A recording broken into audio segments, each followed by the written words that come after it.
Ez egy óriási kísérletezés. Tehát az egész Ludwig kiállítás egy óriási kísérlet volt, mert nem tudtam teljesen elképzelni ezt, hogy fog kinézni. Szerintem a kurátor sem tudta elképzelni, mikor nekiálltunk. És minden munka lényegében egy újabb kísérlet. És nagyon nem lehet megjósolni azt, hogy az anyag és az alat hogyan fog egymással kölcsönhatásba kerülni.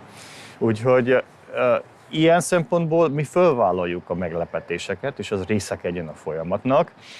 Amúgy valóban kétkezi ember voltam sok szempontból, nagyapáméknál, György Miklósnál, felnőttem, volt egy óriási műhely, és minden vakációmat lényegében műhelybe töltöttem, faragtam, fúrtam, építgettem sok minden.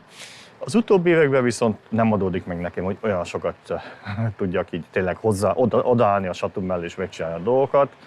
De miért jó ez, hogy csináltam, hogy el tudom képzelni, hogy mit lehet csinálni. Tehát ugye néha sokszor arra gondolkozok, hogy már nem azt se adódik meg nekem, hogy programozzak.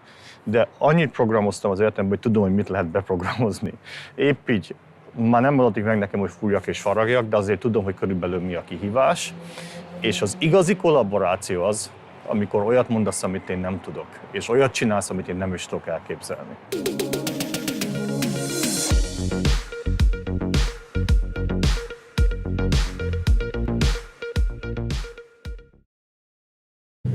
Hogy milyen szolgáltatások érhetők neked egy bizonyos ponton el.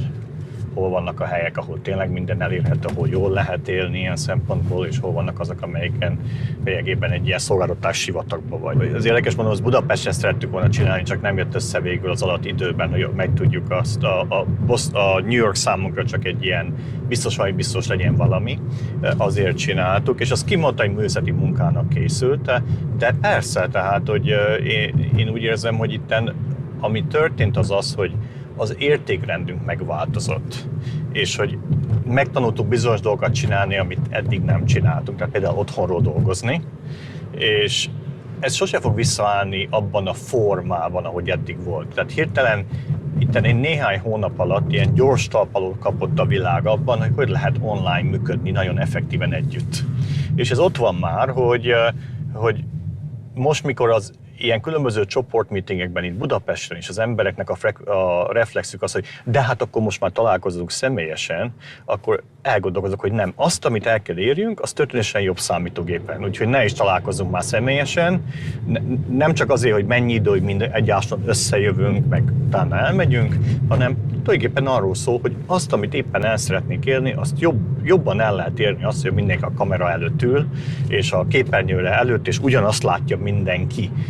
Tehát ilyen szempontból ez a tudás, amit megszereztünk, ez meg fog maradni. És ez része lesz az életünk többi részének, és ez visszafoghatatlan, mert jönnek az újabb generációk, akik már beletanulnak ebben, már kényszerből, mert hát már mindenki így akarja ezeket tovább csinálni, mindenki online akar élni. Igen, és pontosan erre akartak ügyelni, hogy nagyon rossz ez a munkaszó, mert hogy ezt munkának nevezzük, a művészetet is munkának nevezem most már, ezért is a kutatás is munkának, az írást is. De igazából ez nekem a passió. Mikor elmegyek Erdélyben, akkor teljesen irrelevánsá válik úgy Boston, mint Budapest. Úgyhogy ezt már megtanultam, sokszor úgy mentem Erdélybe, hogy na most mennyi időm lesz, mennyi mindent megoldani ott. És egy-kettőre kiderült évekkel ezelőtt, hogy az ott nekem nem működik. Úgyhogy most mindig úgy megyek Erdélybe, hogy gyerekek, mindent lemondok a naptáromról, és nem is próbálok elérni valamit. Tehát, hogy nincsenek céljaim, ami Bostonhoz vagy Budapesthez kapcsolódik, hanem csak ott vagyok a térben, időben. A nejem mindig azt mondta, hogy ő vette észre először, hogy teljesen megváltozott, mikor Erdélyben élek, és úgy a külső világ zaja megszűnik számomra, és úgy valahogy berendezkedek egy teljesen más ritmusba. Are convinced that they have only one job in front of them, to really express their talent, to paint, to sculpt, to do whatever they do, and it is not their job to be discovered. That's a society's work. One of the reasons I'm really interested in art, beyond the intellectual interest towards art, is because art is very different from other measures of performance. If you are a runner, I can just have a chronometer and measure how fast you run, and that will uniquely determine whether you're a good runner or a bad runner, and also will determine the rewards you get from running. The problem in art is that we don't have a chronometer. In contemporary art, it's almost impossible to look at the work in isolation and decide what is its value, how important it is. In the contemporary art context, the value of an artwork is determined by very complex networks. Who is the artist? Where that artist has exhibited before? Where was that work exhibited before? Who owns it and who owned it before? And how these multiple links connect to the canon and to art history in general.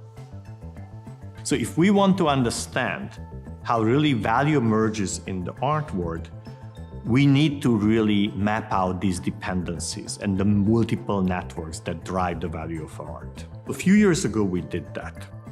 Through this mapping process, we ended up getting a worldwide map of institutions where it turned out the most central nodes, the most connected nodes, happen to be also the most prestigious museums. MoMA, Tate, Gagosian Gallery, some of the biggest museums worldwide. The most interesting aspect of this network was that it allowed us to predict artistic success. That is, if you give me an artist and their first 5 exhibits, I put them on the map and we could fast forward their career, where they're going to be 10, 20 years from now. And the predictions were incredibly accurate. You have to think from the perspective of the gatekeepers. And the gatekeepers are the institutions. And the network of how the gatekeepers are connected and who is paying attention to whom is really the one that determines your access to the art market as an artist. Because the path towards the center is much faster if you are already next to it. And it's very difficult for somebody to enter from the periphery. But our research did show that it's possible. We ended up finding about roughly 250 artists who really started from the bottom, from the periphery, from unknown institutions, and made it all the way to the top. And what the data indicated is that they did not follow the traditional advice of how you succeed as an artist, which is get a gallery and work with them. That is, the gallery will guarantee your future. Rather, these artists who managed to go from the periphery to the center, at the beginning of their career, they worked with many, many institutions. They practically exhibited everywhere they were willing to show their work. And through these many random acts of exhibitions, they ended up hitting a couple of better connected nodes that offered a path for them towards the center. It's really reconfirmed of how important networks are in art and how important it is for an artist to really understand the networks in which their work is embedded in order to guarantee that sooner or later the work will arrive where he or she dreams to arrive at. Artistic success is driven by many factors. Location is one of them. Talent is another one. Talent is what gives you access to the nodes that you start working. Talent is the one that gives you entry into the network. And the more talented you are, more and higher level institutions are willing to work with them. So the reason we can predict your future from the first 5 exhibits, because by who was willing to work with you in your 5 exhibits is already a measure of your talent and your future journey in the art world. The problem is that as a young artist, you don't really understand which is the better institution and which is more connected. Of course, everybody knows the role of MoMA and the big galleries, but what you don't know is that among the many small galleries that you have access to, who may have a path towards the center. The question you need to ask, are you there in the short run or in the long run? In the short run, you can make a career to Instagram and these many social networks. But if you are in for the long run, these noise-making effects don't really matter. The question is, can you bring an artistic practice that resonates with the time and has a unique visual characteristics? In that sense, science and art are not different. The influential artists and the influential scientists are those on whose work the next generation of artists or scientists can build on.